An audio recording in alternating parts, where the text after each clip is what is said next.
শেষ দিনে জমজমাট হয়ে উঠেছে প্রচার প্রচারণায় পুরো রংপুর ৬টি আসন। আমি আছি রংপুর ৩ আসনে। একটু আগে রংপুর ৩ আসনের জামাত ইসলামের পক্ষে গণমিছিল হয়েছে। আমরা দেখেছি যে রংপুর সিটি কর্পোরেশনের যে রাস্তাগুলো আছে, সড়কগুলো আছে, সেখানে কিন্তু জনস্রোত নেমেছিল পুরুষ এবং নারীদের। সেখানে গণমিছিল হয়েছে এবং একইভাবে আমরা রংপুর ২, ৩, ৪, ৫, ৬ আসনেই আমরা খোঁজ নিয়েছি। সবখানেই আসলে প্রচার প্রচারণায় জমজমাট এবং সকাল থেকেই আমরা দেখেছি যে জনসংযোগ থেকে শুরু করে তারা প্রচারণা চালাচ্ছেন। বিশেষ করে বিএনপি সমর্থিত প্রার্থী এবং বাংলাদেশ জামাত ইসলামী সমর্থিত প্রার্থীদের পক্ষে প্রচারণা কিন্তু আমরা বেশি লক্ষ্য করেছি এবং আজকে আমরা দেখেছি যে রংপুর ৪ আসনে সেখানে এনসিপি সমর্থিত প্রার্থী আক্তার হোসেন তিনি থানায় সাধারণ ডায়েরি করেছেন, অভিযোগ করেছেন।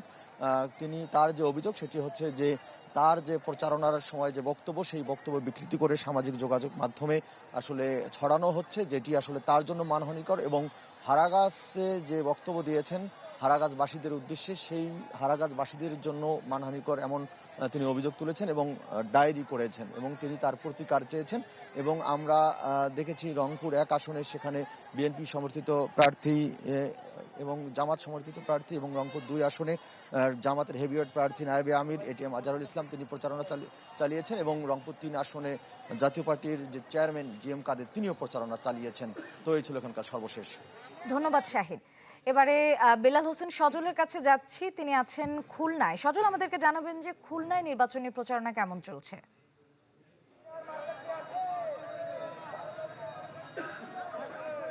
একেবারেই শেষ মুহূর্তে যে নির্বাচনের উত্তাপ, উৎসবের আমেজ সবই কিন্তু খুলনায় একেবারে মিলে মিশে একাকার। আমরা দেখতে পাচ্ছি যে নগর জুড়ে নির্বাচনের যে উৎসব সেটি কিন্তু দেখা যাচ্ছে। আমরা দেখতে পাচ্ছি যে খুলনা ২ আসনের প্রার্থী বিএনপির প্রার্থী নজরুল ইসলাম মঞ্জু তিনি তার নির্বাচনী যে গণসংযোগ সেটি কিন্তু করছে। একেবারেই শেষ মুহূর্তে বলা যায়, আর মাত্র ১২ থেকে ১৪ ঘন্টা সময় রয়েছে প্রচারণার।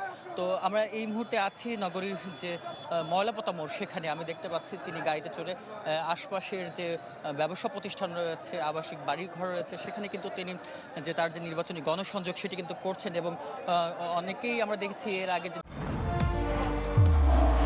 নির্মাণে নাম্বার 1 শাহ সিমেন্ট নির্বাচনী যে প্রতিশ্রুতি সেগুলো কিন্তু তিনি দিয়েছেন এবং নির্বাচনী ইস্তেহারে বিভিন্ন নানা ধরনের যে ঘোষণা সেগুলো কিন্তু দিয়েছেন। খুলনার জলাবদ্ধতা সংকট, খুলনার যে কর্মসংস্থানের ব্যবস্থা, সামাজিক যে অবমূল্যায়ন রয়েছে, মাদক মুক্ত সমাজ গড়ার প্রত্যয় তিনি কিন্তু নানা ধরনের যে প্রতিশ্রুতি সেগুলো কিন্তু তিনি দিয়ে গেছেন এর আগে।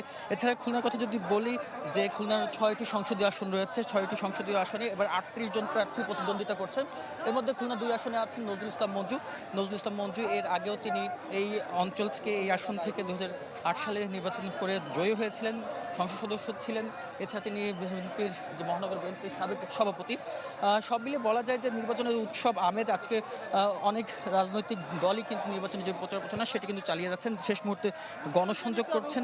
এর আগে আমরা দেখেছি যে জামায়াতের প্রার্থী জাহাঙ্গীর হোসেন হেলাল তিনিও তার যে গণসংযোগ সেটি কিন্তু করেছেন এবং সব মিলে বলা যায় যে শেষ মুহূর্তে সব রাজনৈতিক দল এবং প্রার্থীরা যে জানান দিচ্ছে তার নির্বাচনী প্রচারণা সম্পর্কে এবং উৎসবমুখর পরিবেশে কিন্তু খুলনা যে নির্বাচনী প্রচারণা। ধন্যবাদ সজল। আমাদের সাথে আরো যুক্ত হয়েছেন সুলতান মাহমুদ কনিক, তিনি আছেন ময়মনসিংহে। কনিক, আমাদেরকে জানাবেন ময়মনসিংহের পরিস্থিতি কেমন নির্বাচনে?